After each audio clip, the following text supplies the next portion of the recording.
Okay, so welcome to this Create Your Vision event. The number one thing that my clients tell me is, I don't know what I want. How do I know what to ask for? How do I set goals? How do I plan my life if I don't know what I want from my life and what I want to do with my life?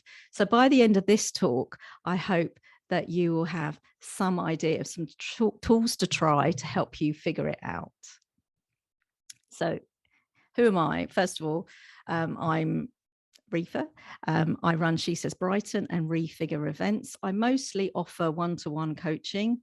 I call it a 3-hour blast session that gets you from stressed to blessed in a very short space of time. My clients talk about magic and crystal clear clarity and getting into empowered, inspired action. You know, these sessions really work. So I just wanted to share with you some of their thoughts. So it's not just me telling you. Let me let some more people in. And back in January, just before lockdown, I ran an in-person vision board workshop with a bunch of lovely women who came and brought their own story about why they wanted to create their vision. And I took them through a series of exercises in order to help them work out what they really wanted. But the main tool that we used was the vision board.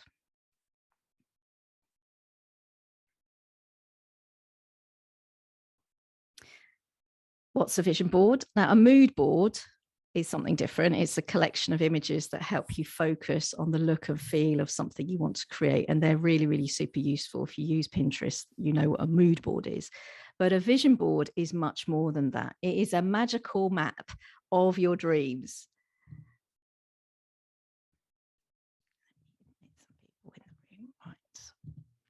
It's a magical map of your dreams, all the beautiful things that you want to create in your life.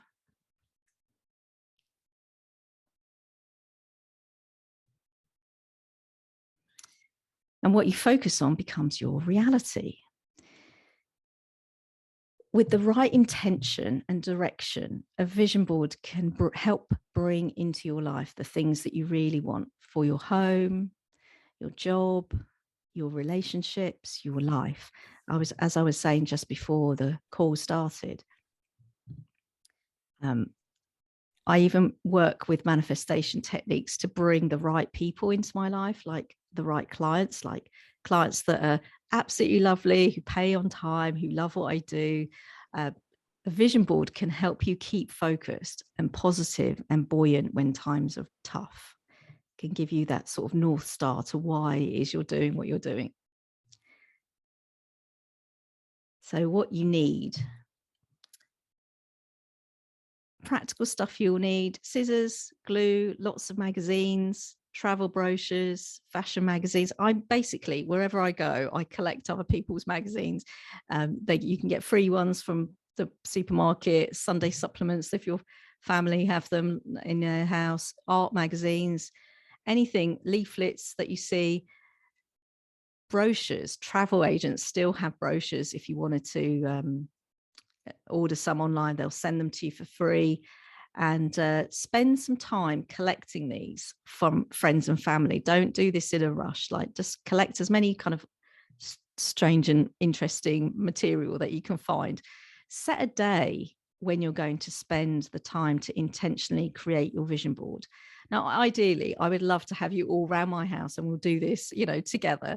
But this is me just giving you the tools that you need to start doing your own vision board. So you need at least a couple of hours to yourself where you won't be disturbed. This isn't something that you're just going to whack up. And the main thing is to set a clear intention before you start. Set the scene, make it a beautiful space, light a candle, play some calming meditation music. There's some great music you can find on YouTube that is specifically for bringing in abundance. Ask your subconscious or your higher self, whatever you believe in, to bring you your clear vision before you start. So you've got all your materials, you've got all your magazines, you've set the time, you've locked the door, no one's going to disturb you for at least a couple of hours. And ask yourself, what do you want to bring into your life? It's probably the most profound thing that we all do, that we can do, is ask yourself, what do you want? What is it that you really want? Not what you need particularly, what do you want? What are your wishes? What are your thoughts and feelings? What is it that you really want for yourself?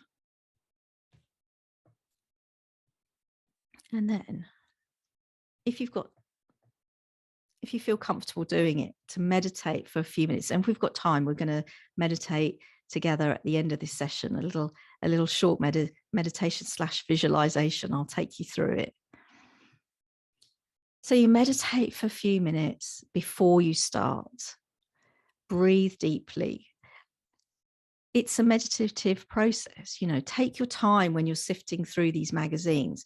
You'll be really surprised what jumps out at you. Magazines that you've probably had for a while, or things that you've sort of collected over seem to have different resonance to you, seem to have different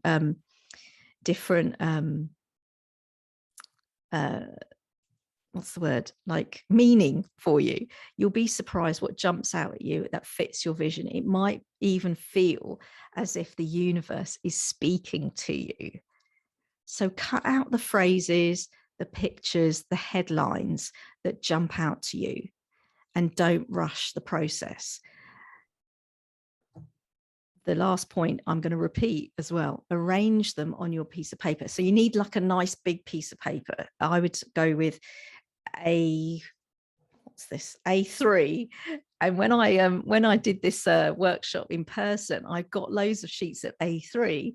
And of course, what happened was that people were like, this isn't big enough for my vision. I'm going to start taping them together and actually creating like an A1 and an A0. I'll show you some examples in a second. So cut out the phrases and pictures and headlines that jump out at you, and don't rush the process. You want to arrange them in some pleasing fashion before you get into it. And what might happen to you is that you might have come to this. Let me see if someone's muted. Just mute yourself if you can. Thank you. What might happen is that you might think, oh yes, I've got this clear vision in my mind, about, I don't know, you want to go traveling and you've got all these pictures started to come out for you. And this is what you think you're coming to this vision board for. And then it might be that your subconscious takes over and you start cutting out pictures that are completely different. And it's like, you can't ignore it because all these other things, maybe it's a house or something that you want to buy for your, or that there's a move, or the countryside keeps coming up for you. Something like that might start popping out for you. And that's why I like doing the vision boards, because it's not just about like what your conscious mind thinks that you should have. It's about what your subconscious is actually trying to tell you. So don't get fixated on a particular form of the things that you want. Think about the qualities. So, like I said, it might be that it's symbolic. So something cozy, like a picture of someone wrapped up in a blanket, is really comforting and cozy for you, or a picture of a couple looking like they're having fun on holiday. That might have a completely different meaning for you to someone else. So think about the qualities of what you want, and your vision board can be completely personal to you. So this is just an example of someone at the vision board workshop who just put together phrases, beautiful images, and it certainly has a look and feel that might have resonance for her particularly. But say, for example, that white horse might have a completely different meaning for you. No one else needs to know what it means. It's completely personal to you. And again, it's different to having like a wish list or a book of like different lists that you might have where it's very explicit. When you're wanting that criteria for, say, if you're looking for a house or looking for a job, you have that criteria. Whereas this is about the qualities. This is about creating something really juicy and beautiful and lush that you're going to present and put on the wall for yourself.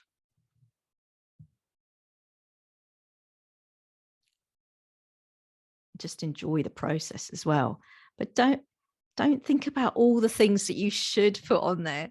Like, let's not mess it up, you know, like ignore the things that you think that are for your kids or your partner, or putting aside your creativity for something that you really want. And also don't sacrifice your vision. So it could be that there's actually really like things that you think are really frivolous, like I see things that I pin on Pinterest, like a really crazy pink dress, you know, that goes to the floor, and I think, oh, that's just madness, you know. But why not have some fun with it? You know, put things that are like really crazy that you'd love to have, like a mad tea party, or you know, just the things that you just you don't give yourself the time to even think about. You can put them on your dream board, because one day you will have the time to do those things that you have putting aside at the moment.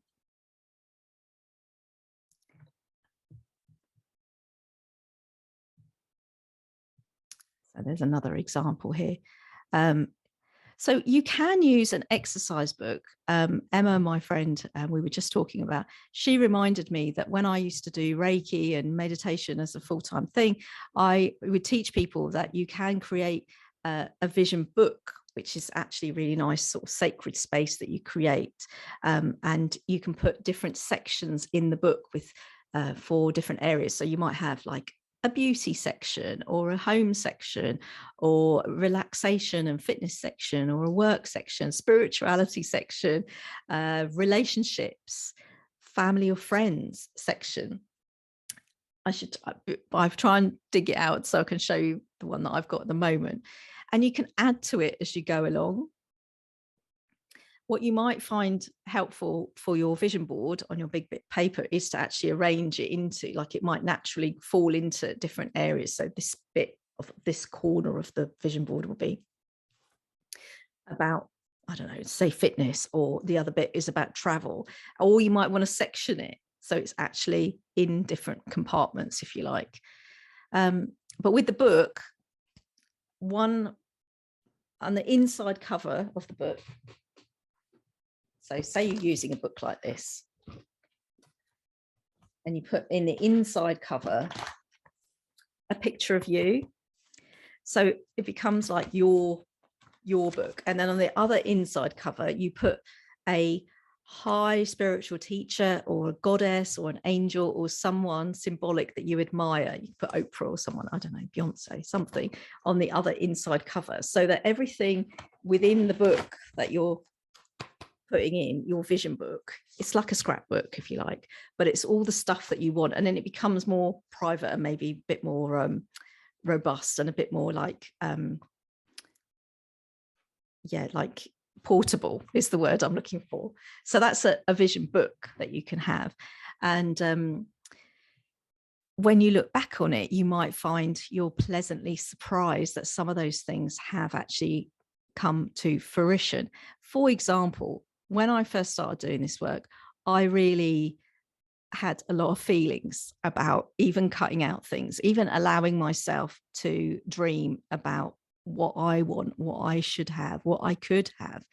And I remember feeling really like anxious in my chest about cutting out pictures of houses that I thought I couldn't afford at the time. And I lived in a little flat in London, a little studio flat in London, and I wanted to live in a 3-bedroom house somewhere, and I cut out pictures, and I really had to force myself to do it, because I was so caught up in the how in my brain about how I was going to achieve this.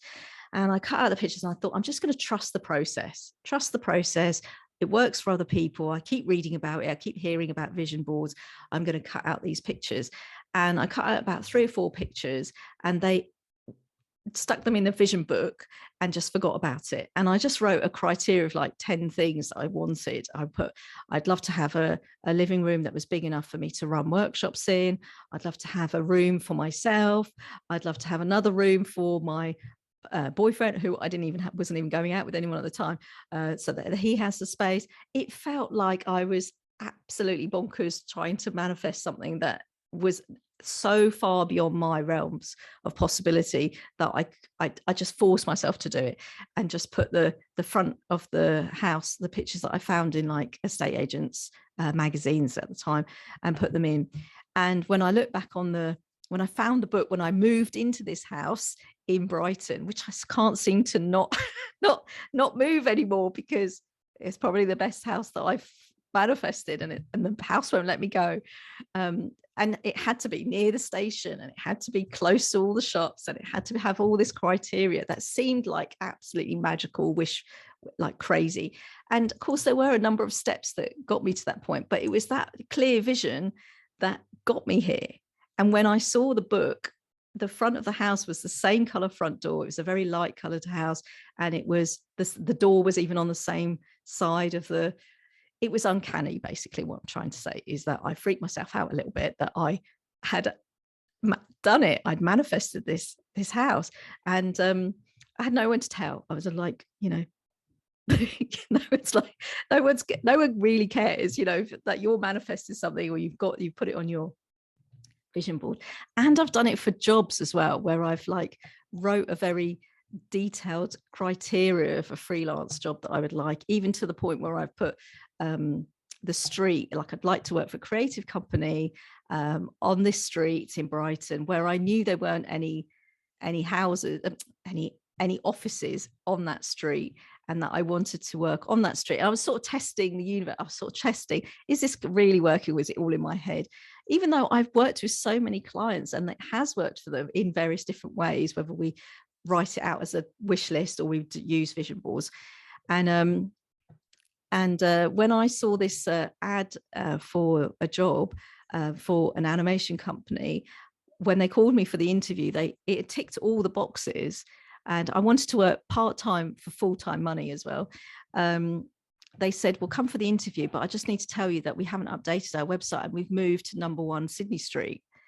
And I, again, freaked myself out, but there's no one to tell, and no one really understands what I'm talking about anyway. But for me, I knew that my clear intent had worked. And the more you do this, and the more that you kind of get into this idea that you are in control of what you're bringing into your life, then you start becoming a bit more conscious about what you're thinking about. And instead of standing in front of the mirror saying to yourself, oh, you look not great, you start to talk to yourself in a better way. And the vision board stuff can really help with that, because it's the images that we see when you're scrolling through your phone, when you're looking at the news, or when you're watching not very nice things on television. It can go into your subconscious, and it can go into your psyche, and it can kind of make you feel less than you need to. So we should maybe give ourselves a bit of a break and create our own vision for what we want.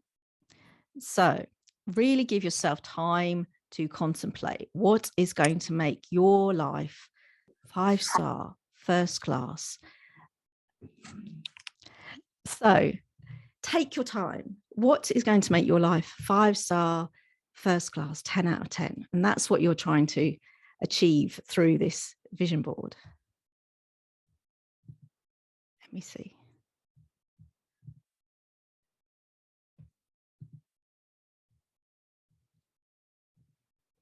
Here we go. Don't just whack everything on paper. Every action starts with a possibility, and you might find that you're looking at things that you've pulled out, that your subconscious is pulling you into different areas. So you might have thought you want to focus on your work, but your heart is pulling you towards travel. So think about all the different aspects of your life, your work, your business, your relationship, money, family, health, all the fun things that you want as well. So, there's all kinds of different things that you can focus on. But like I said before, you might find that your heart is like pulling you to a different area. So really spend some time on how you're going to arrange these things in an aesthetically pleasing way. It's not a pinball to whack things up. It's a sacred space for you. And let's see if I can move this around. So I can't stress this enough. It's really important. it's your life, you're co-creating with the universe. And finally, if you can, place it somewhere where you can see it as soon as you wake up in the morning, the last thing when you go to bed. It really starts to embody into your psyche as you're dreaming about what you want to bring into your life. So I'm just going to give a couple of, so it's so interesting that we did the vision board workshop back in January, just before lockdown. And it basically helped the number of the participants. After a couple of years, I went back to them and said, how did you find the workshop? How did it work out for you? So Jo said, she pinned it up on her wall, and she started this incredible project with AI and AR, augmented reality. She was a dancer. She ended up getting funding for her project that was just so far out there, but she put it on her vision board. And then you can also think about the stuff that you want to create in the world. So if you're not into just getting cool stuff for yourself, changing your life, think about what you want to do to change the world. Now, I had a really clear intention. I didn't know how I was going to get there to help women succeed. And it really helped me keep on track by jotting down that this is the thing that I really want to be doing with my life. And it took a number of years to get to that point, but it was like a big goal. So if you have big goals to change the world, don't worry about the how, whack it on your vision board. Again, you don't need to be explaining all of this to people. I am obviously, because we were doing a workshop, I got them to show and tell what they wanted to achieve. And again, you can see like some people's vision boards are very much around words and what they want to tell themselves. And some people are much more artistic, and it's very personal to them. You don't have to explain it to anyone. But the main thing is to not be too serious about it. Detach from the outcome. Have fun. All of these things are for the future. And when we let go and surrender and almost have forgotten about what we were asking for, that's when the thing comes along. Those of you who have maybe been not on the dating scene for a while, and then you suddenly let go and think, oh, that's it, I'm not going to do this anymore, one last time. Then that's that amazing, or the party that you don't want to go to, and then that's when you meet somebody amazing. So yeah, detach from the outcome, and don't worry about it too much. So another lovely woman that was at the workshop, she wanted to be an actor, and she did a 3-hour blast of me. She came to the workshop. She really loved it. She put it in a frame. She loved her vision board so much. Another woman, she was like from a scientific background, and she found that just allowing herself to just have fun with it brought some amazing things into her life. This woman really was really stuck and anxious about even just thinking about the future. We hadn't even gone through lockdown then, and she was working in the NHS. She's got engaged, she's planning her wedding, and I just wanted to share some of these thoughts with you. I really wish you all the best and want you to have fun with this and go away and create some beautiful vision boards, and keep in touch with me and make sure that you share your vision board with me and let me know how you get on. And I'm offering this month a one-to-one session with me, but I do free calls as well. So you can have a 30-minute call with me. I'm very happy to chat to people anytime. So you can just book a call on my website. But if you wanted to have a one-to-one session with me in October, we can do that for sure. So I also wanted to say that on my vision board for absolute ages is to do a one-day event, SheSays conference. Hopefully we are going to do that. Well, I say hopefully, God, I'm terrible. We have booked a venue, so we know that we're doing it on Friday, the 3rd of March, 2023. It's going to be in person in Brighton, and you're more than welcome to come. Just save the date, and we're going to have some beautiful workshops, and it'll be a brilliant time. So if you are up for it, I'm going to do a 5-minute meditation with you, and then we're going to go into meeting our special guest, Yaz. How does that sound? Just someone give me a thumbs up.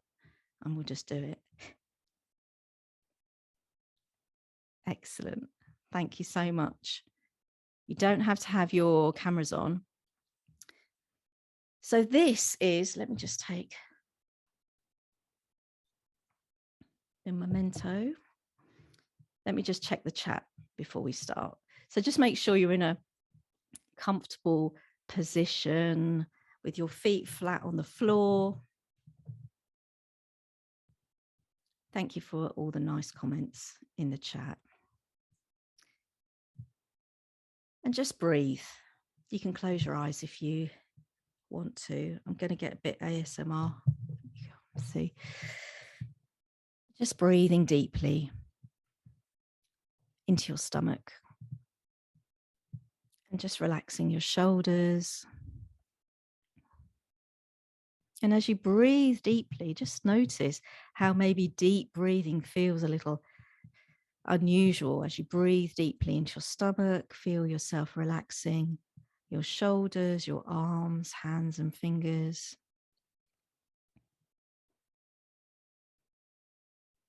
Releasing any tension in your back. Breathing deeply, inhaling and exhaling. Just see if you can just breathe a little bit longer, inhaling and exhaling.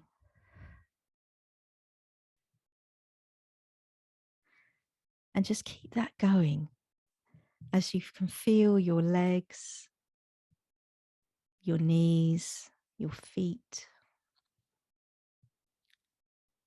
gently relaxing your whole body, sinking into your chair. Your chair feels like the most comfortable chair in the world. You're just letting go, knowing that you're completely safe. Keep breathing. Breathing deeply into your stomach, into your sides, into your back, into your chest. Knowing that you have nowhere to go, nothing to do, just here listening to my voice.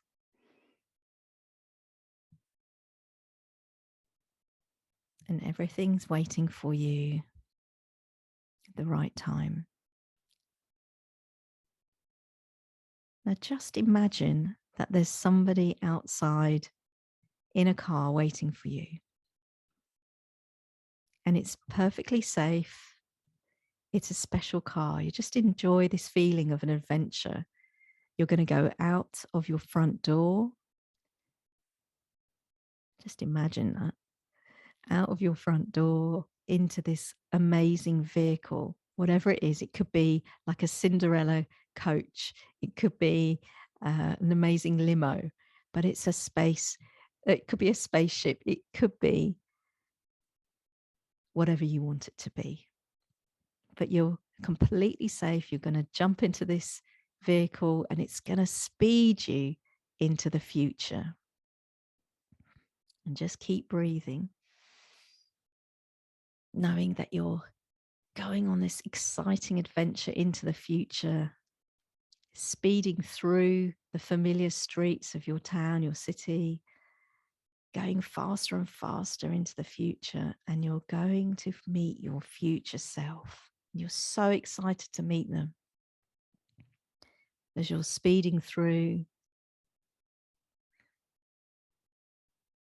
past all the streets, past going faster and faster through into time, maybe you're even flying into another country. We're going to meet your future self in a building in the future. And it's slowing down and pulling up outside this building. Just notice what the building looks like. And the door flies open as you come out of your vehicle. And on the doorstep is this amazing person who is you from the future. What do they look like? They're so happy to see you. They are so excited. They are so proud of all you've achieved, and they welcome you in with open arms. And just breathe deeply. Notice what their hair's like, what they're wearing, how happy they are. Maybe they're calm. Maybe they're just relaxed. Maybe they're just in their element, and they show you around their space. Maybe there's loads of awards and certificates. Maybe there's loads of cool equipment, and maybe there's stuff around the house that you have been really wanting in your life, and you have it now in the future. And just enjoy that feeling of being your future self, being with your future self. And she tells you everything that you need to know.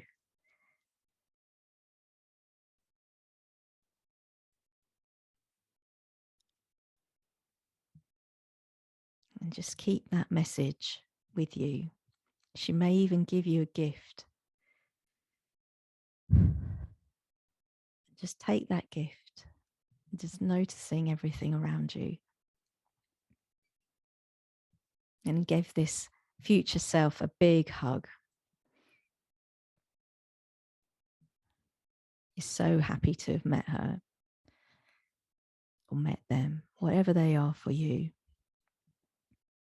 And you're coming back. Thank them. Come back into the vehicle, speeding back, flying back, speeding back into your current town, your current situation, your current world.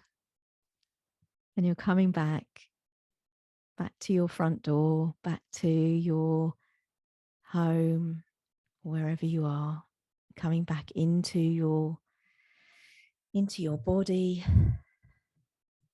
feeling yourself back into your body, and wiggle your toes, wiggle your fingers.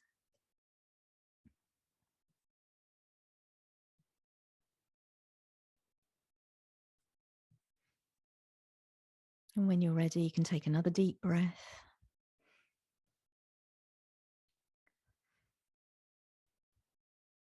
And when you're ready, you can open your eyes.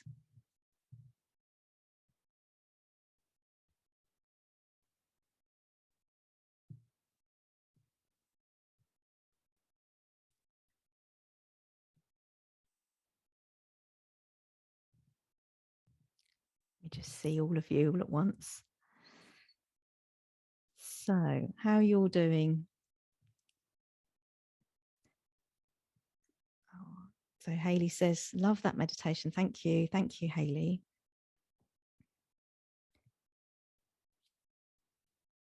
Rosie says that was lovely, powerful stuff. Oh, Emily, I'm sorry that you had a little cry. Oh, fantastic. Susie ended up in LA. A good cry. Thank you. Yeah. Oh, you were in a DeLorean. Excellent. Excellent. Yes, that is what we want. That is what we want. I'm glad Fran enjoyed the meditation. Excellent. Okay, so time is ticking. So I just wanted to, while we're just bringing ourselves back to earth, I'm super excited to introduce our special guest. We met when we were both on the board of a wonderful queer production company called Marlborough Productions. She's a diversity and inclusion expert. She's a public, she's a public speaker and a fashion model and an amazing role model. You totally are a fashion model. I'm impressed. And I really wanted to invite you along here today, Yassine Senghor. I'm so pleased you were able to find the time to come and meet us. Hi, yeah, good to see everybody. Thanks for having me. I'm kind of in a makeshift office at the minute on one of the other boards that I sit on because I do a million different things alongside the list that you already read out. But yeah, thanks for having me, and thanks for that meditation and the session beforehand. It's been really, I think, grounding for me in the space I'm at the minute. So Fantastic. What are you up to lately? Can you explain a little bit about your business and what you're doing right now? Oh gosh. So I'm a diversity and inclusion, equalities and inclusion consultant. Kind of primarily, that's how it, like, the at its base, that's what it is. But at the end of the day, like, what's ended up happening is that everything else I do kind of stems from that and relates to it, but is so, like, beyond anything I could have ever imagined when I was starting out. I didn't think it would lead into all the different places that it's led to, and all the different opportunities, and even things like doing some fashion modeling and things like that. I didn't really think it would go there, but so yeah, now I do facilitating and workshops and things like that, but I do a lot of public speaking and speaking engagements. Earlier this year, I was signed to a talent agent who books regular speaking engagements and things like that for me. I do mentoring with a lot of young people and community groups, LGBTQ plus community groups primarily. Gosh, what else? I've appeared in things like documentaries, a couple documentaries actually recently, and loads of podcasts. I've had opportunities to write and contribute to books and things like that. I have a kind of interesting social media presence. I absolutely steer clear of the word influencer or anything like that because it's gross, but I kind of, well, I went for a kind of a gender affirming surgical procedure at the start of this year, and kind of built up a bit of a social media following around that, because actually there weren't very many people who have had that surgery, and I found it very difficult to find information about it. So yeah, I built up a little bit of a community on Instagram, of people who are kind of either interested in that specific surgery or like kind of similar gender affirming surgeries that there isn't that much information out there about. So yeah, I think all of it kind of ties into my inclusion work in a way, but it's just gone in so many different like angles that I could never have predicted. So yeah. But when we first met, you were working for Stonewall, and you were a consultant for them, and I was just so impressed by. I just could not imagine, because I find it really difficult to talk about diversity with companies that kind of just want me to go in and explain to them what they need to do to fix their diversity problem. And I would get quite emotional about talking about this stuff. And then I've sat in on other people's kind of training, and it's usually quite, I don't know, the quality is not brilliant. And I really thought that somebody like yourself, who's been trained with Stonewall and goes into working with the police or working with the fire service or working with all kinds of different groups that are, by yourself, was just so impressive to me, that I felt like you must have the answers. You must know what we're talking about, and that's where we met, isn't it? That when you were saying, I really need to do something different. Yeah, and I think it's interesting that you say I've got the answers, because I think even now I'm like, I have no idea. I don't have any answers. If I've learned anything, it's that actually, yeah, I don't know anything specifically, but I can be open and I can be curious. And I think maybe why I've been able to find, I'm so weary of the word success, but why I've been able to kind of build maybe my style of my approach, is that I am very conscious of the fact that I'm not coming in as like an expert. I'm not coming in to tell you what to do. I hope that I'm creating space for us to come to conclusions together. And so that's what my approach to inclusion is, because I think that's what it is really. It's like everyone has their own story, their own perspective of the world. And what I'm trying to do is just open up a space where we can create more room for that, and particularly for the voices that don't have the platform, that don't have the opportunity to speak and share their experiences normally. So, there's frameworks, there's tools, there's things like that I use when I do engage with clients. But ultimately, it is about saying, like, I'm not going to come in and give you a definitive answer to anything. You need to do that work yourself. And I can guide you and I can talk you through some of these things and I can make suggestions, but you have to do the work. Yeah, definitely. And that's the bit that people find really, really hard, and there's I normally offer that book about me and white supremacy, and people find it really hard to work through it because it's a workbook, and they find it quite difficult to do with their teams. And I'm like, yeah, this stuff is hard, and it's work. That's the work, isn't it? That's the work to self-evaluate, to check yourself, to understand, that the simplest things could make a massive difference, like making sure that you know what people's pronouns are might be really, really easy for you to do, or sometimes you forget, but you can correct yourself. Whereas that person, it might be really painful for them if you get it wrong. And these kinds of conversations aren't really, when we're talking about diversity training, that's sort of further along the line I just think that just having a space where you can have those conversations is really important, so people can feel that they can ask the right questions of you. And you told me that sometimes it's like, that's the job for you sometimes, isn't it, to answer those questions that they've never met anyone like you before in order to ask those questions. Is that fair to say? Yeah, definitely. And I think I would say that because I kind of have the professional boundaries and things that I can put in place. I have my support mechanisms, like I have like regular therapy. I now have a kind of queer coach who supports and things around like identity and stuff, and quite solid like friendship groups and people around me who I talk to specifically about work. And I've built a bit of a community within the diversity space as well. But so I'm putting myself in that position. I don't mind receiving those questions. I welcome those questions because I can draw on my lived experience, but I also can draw on my professional perspective as well, and kind of again guide people in maybe where they want to be thinking, what they want their approaches to be, and just create that space for them to delve into their own what it all means to them, what their motivations are, what they actually want to achieve. And I would prefer that they were asking me those questions and I was able to provide that space for them than they were going to, their Black employees, their queer employees, their gender non-conforming employees, and asking them to answer those questions on their behalf. Because that's my greatest concern. And when I go into any space, I am predominantly dealing with allies in whatever form that comes in. And so I'm trying to give people the tools to support marginalized communities. But my focus, the people I'm doing the work for are those marginalized people. Like I want to create a better space for them. So yeah, I would prefer that people kind of, like I'm setting myself up as a person that I want people to approach with the question that they don't have anybody else to ask, or that it's a bit inappropriate to ask some people. And I can absolutely kind of set people in their place when they're being invasive or whatever else.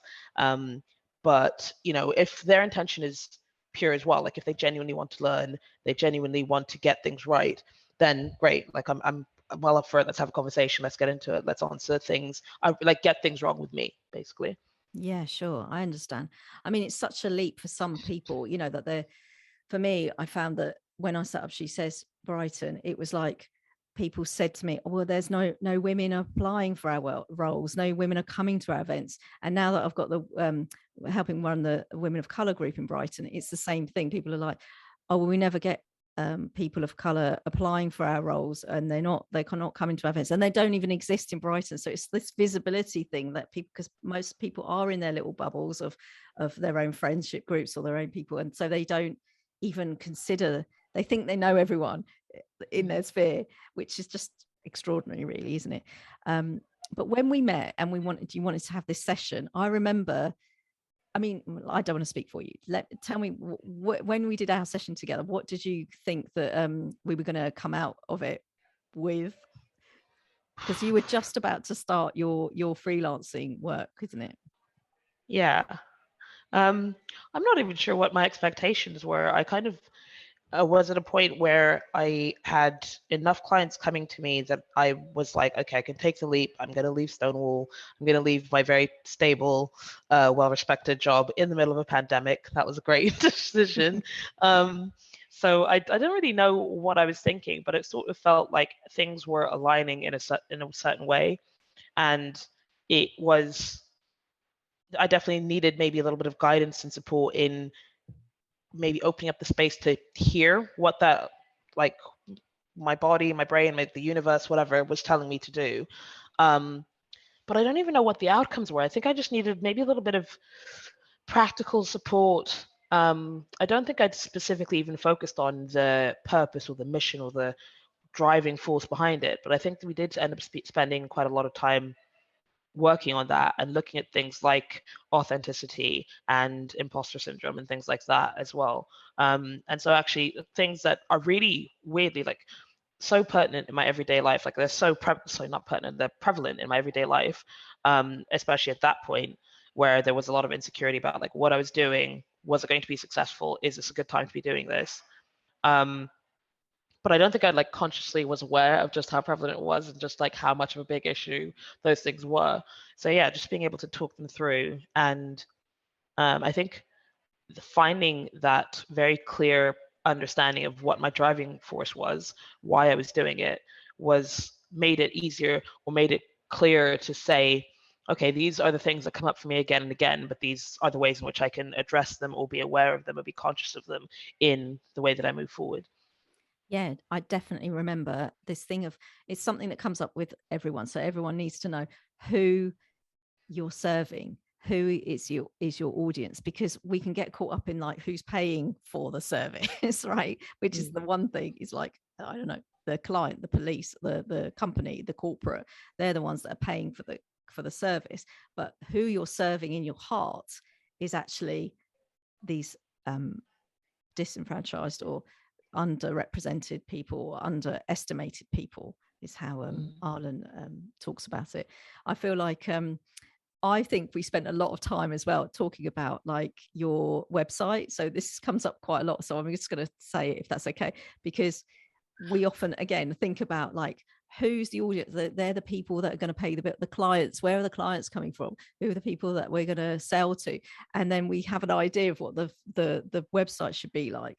And then actually, when you start to think, I've just got to be me because my company's me, that they're going to find out what we look like, what we're like, who we are, you know, that we can't like hide behind that. And actually, when I said to myself, I'm going to just, these are the people that I serve: women, people of color, LGBTQ people. And then whoever's into that or understands that, they can join in. You know, I'm quite happily work with everyone, but if you're clear about who you are, then you can go crazy with your colors and just be yourself on your own website, because they're going to find out that's what we look like, that's what we like wearing, and that's who we are. And just being yourself brings the right people to you. Yeah, I mean, definitely. I would say that I've been incredibly fortunate, but maybe it is by design, that all the clients and the people, majority of the people I work with are the people I want to be working with. I have found a bit of a niche in like the performing arts, creative arts kind of world, and a few like charity sector organizations as well.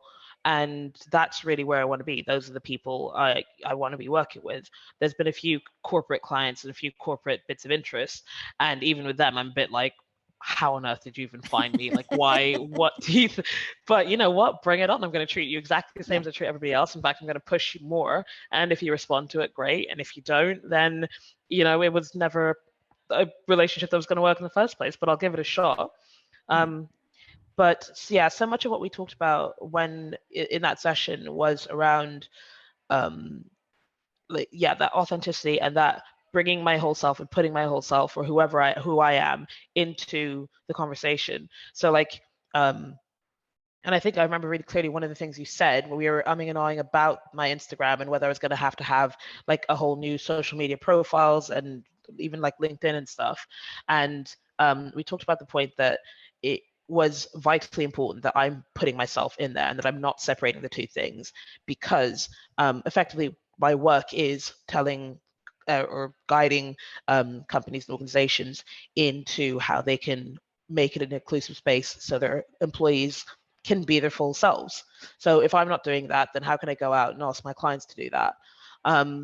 And I completely agree about that point of it brings you attract what you're putting out. So, you know, if you go on my website, it's hot pink. I am on there with like bright pink hair and wearing like loads of colors all the time because that's who I am. If you go on my Instagram, which I don't give out to every client, but most clients, I mean, even the handle is at big black butch bitch. It's, you know, I'm not holding back who I am with that. as I mentioned about the surgery earlier, there's quite a few pictures of like me topless on my Instagram because that's what it was relating to my surgery. And there's a purpose behind it. I'm not trying to be like an Instagram model or anything. But it's also like, if I'm hiding these elements of myself, it implies that there's some kind of shame in these parts of me, which are like core parts of my identity. And B, it just means that I'm always going to be worried and concerned about like, well, when are they going to find my Insta? Well, is that going to damage the relationship? Whereas if it's right out there up front, you know exactly what you're getting, you can decide whether I'm for you or not. But I, you know, when I was doing a bit of research beforehand, I was looking at all these other EDI consultancies, and they were all like the same kind of like corporate blues and, you know, really like all the same colors, and it was color schemes, and there was just no personality. There was nothing to it.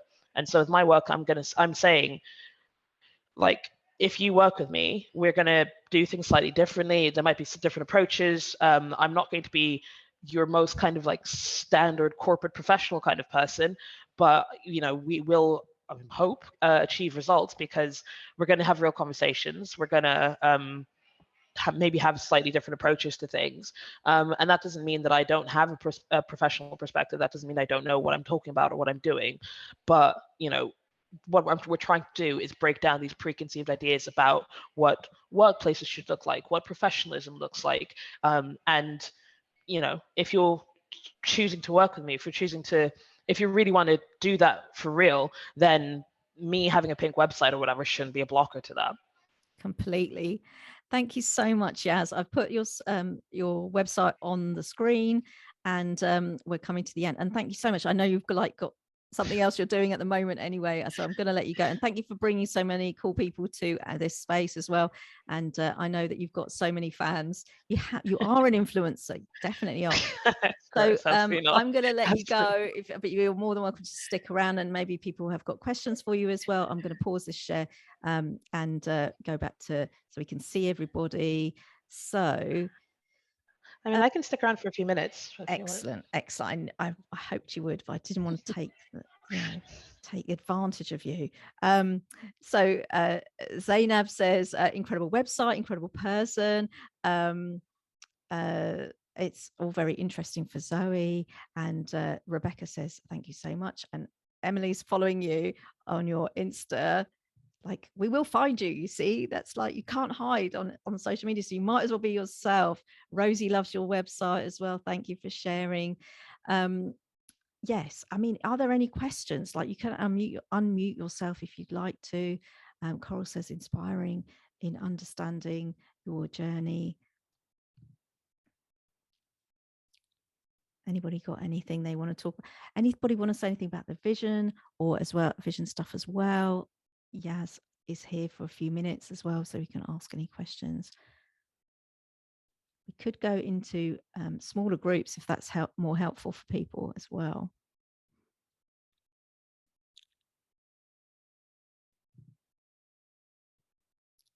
It's been a long day as well. It's so lovely to see you, Vicky Bloom. Vicky Bloom was on a Women in Games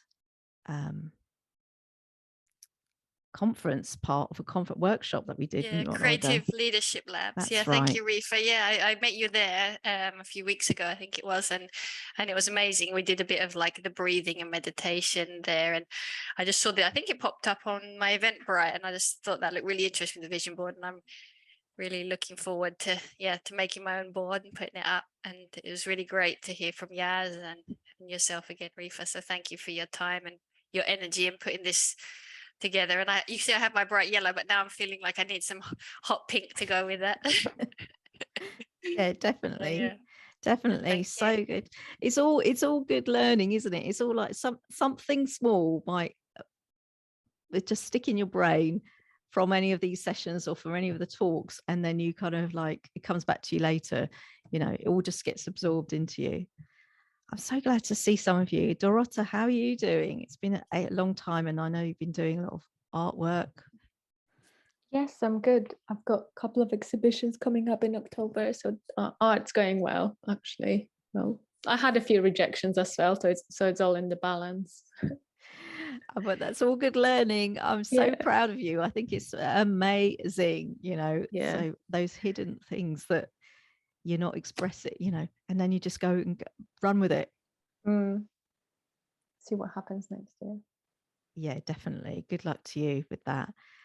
Hayley says, great to see you. Great to see you too, Hayley. And good to hear your journey, Yaz. And she's got to go, but she's going to get those magazines. Coral asks, is EDI here to stay? Sometimes she feels it's on the wane. It's a good question. I mean, from my perspective, I think that's interesting. You can notice trends in what the focus of EDI is. I think obviously in 2020 and 2021, it was around race and racism. People are focusing pretty consistently on LGBTQ plus inclusion, but there's been a lot of conversations around climate change and things like that. I think it also depends what industry you're in. There's some places that are still just getting started and still really just trying to focus on one thing at a time. So focusing, a lot of places are like talking about gender a lot more, and you're like, oh my God, it's quite bleak that we're in 2022 and people are only like, oh yeah, gender, we should do something about that. But you know, that's just where some people are. So I think, you know, there's all these different elements to it. Like at the moment, you know, we're on the verge of another recession and things like that. So what we saw happen in the beginning with when COVID hit was that loads of places were like, right, we need to streamline. What's the first thing to go? EDI. I have hope that it's pretty permanent. It is here to stay. It just might look slightly different. But I think people recognize the importance of it. And actually, in many ways, because of the pandemic, because people are a lot more focused on things like mental health and well-being and flexibility with work and recognizing people's parenting and caring responsibilities and things like that, I think there's a lot more openness to it because workplaces, even the most corporate places, have had to adjust to the fact that they're dealing with real people. So hopefully, I think, otherwise I'm out of a job and that's quite terrifying. So yeah. Yeah, I agree. People are still in the tech industry, for example, there's a massive skill shortage, and we've got new creative virtual productions studios being built just in Sussex, and there's going to be loads of jobs, and there's going to be loads of jobs to fill, and we've got people who are women and people of colour in Brighton and in Sussex and all over the country that are needing jobs and needing training and needing to get ahead, you know, and use their creativity in different ways. And it's like, we've got the people over here and we've got the jobs over here that need filling, and like there's a bit in the middle that loads of grassroots initiatives are trying to help, like Code Bar Brighton, or I'm so Brighton centric, sorry.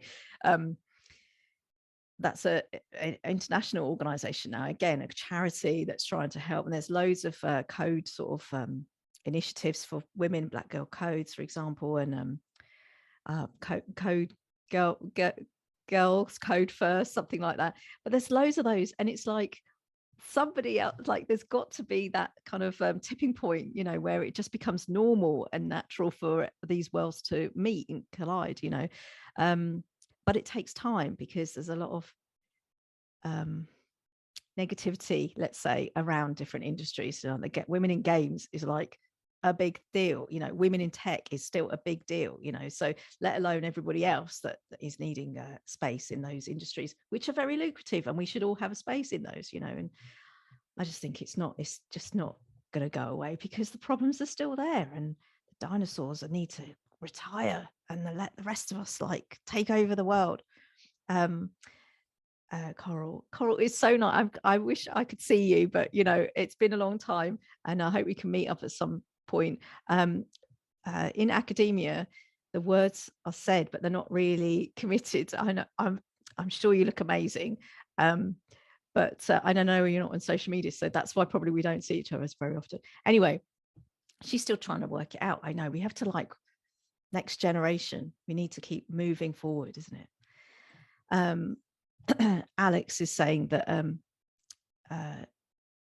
I'm glad that she's this event. I'm so sorry you've got COVID at the moment, and I hope you get better soon.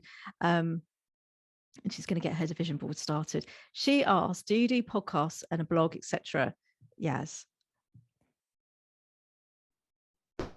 So I appear on a few other people's podcasts. There is a blog that I read, a podcast that is my dream to start, but there's just never any time. So stay posted. There will be one coming, and I do lots of writing for lots of different magazines and places like Refinery 29. I've written a few articles for, so not a regular consistent blog, but I post everything on my there's a Linktree thing on my Instagram and on LinkedIn, so I try and keep everything updated there. There's still a few things I need to update on my website because it's been such a busy year, but also just stay tuned with the website. There's always stuff coming up there. Fantastic. Thank you so much, Yaz. I'm getting the feeling that everybody's kind of wrapping up now and needing to go and eat and have a lovely evening, all of you. Thank you so much, everybody. And thank you so much to Yassine Senghor, confrontingchange.com. Thank you so much. Thank you for having me. You're welcome. Thank you all so much for coming. And I will put this up on my Refigure YouTube channel when I've slightly edited some of the bits in the middle. But thank you all so much for your patience with me as well. So we'll see each other again soon. And don't forget, Friday, the 3rd of March, we're going to be doing an in-person all-day workshops, all kinds of interesting things in the new year. All right, we're out, I think, now. See you later. Bye, everyone. Bye. Thank you. Thanks, Rifa. Bye.